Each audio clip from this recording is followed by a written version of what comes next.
افغانستان میں female education پر بین لگ گیا ہے، اس کی وجہ سے ہم اپنا فیوچر وہاں پہ اپنا کریئر کنٹینیو نہیں کر سکتے، اور یہ سب کو پتہ ہے کہ یہ ہیومن رائٹس وائلیشن ہے۔ ہم پاکستان میں بھی پرائیویٹ میڈیکل کالج میں افورڈ نہیں کر سکتے فیس، اس لیے ہم لوگ افغانستان گئے ہیں اپنے ایجوکیشنل کریئر کو سیو کرنے کے لیے، لیکن ابھی افغانستان میں ہمارا فیوچر سیو نہیں ہے۔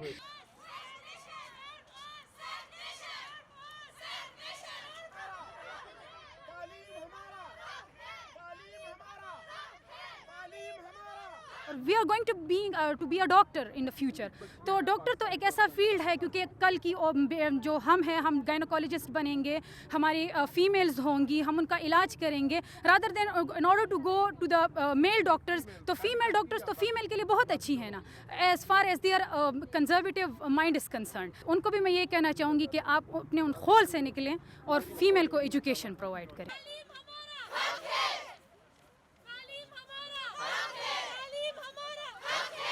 افغانستان میں یہ موسٹلی کے پی کی بچیاں ہیں جو 6 سالہ ایم ڈی میڈیکل پروگرام وہاں پہ کر رہی ہیں۔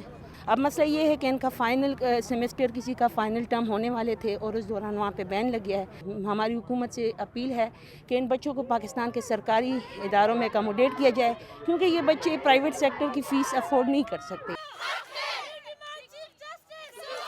ہمارے یہاں جو بچے ہیں یہ افغانستان میں پڑھتے ہیں میڈیکل میں، چونکہ وہاں پہ تعلیم ذرا سستا ہے پاکستان کی نسبت، اس لیے ہم نے یہ رسک لیا ہے کہ ہم نے ان بچیوں کو وہاں پہ داخل کروایا تھا، لیکن بدقسمتی سے وہاں پہ افغان اسلامی امارت نے خواتین کی تعلیم پر بین لگائی ہے، اور یہ بچہ جو امتحان دے رہے تھے اسی وقت ان کو امتحان سے اٹھا کے پاکستان بھیجے ہیں۔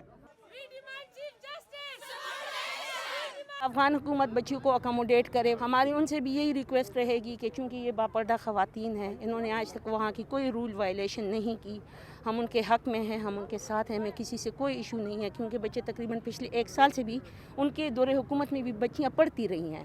اب اس بین کے وجہ سے بچیوں کا فیوچر جو ہے وہ داؤ پہ لگا ہوا ہے۔ ہم ان سے بھی ریکویسٹ کرتے ہیں کہ ان کے لیے کوئی ارینجمنٹ کر دیں۔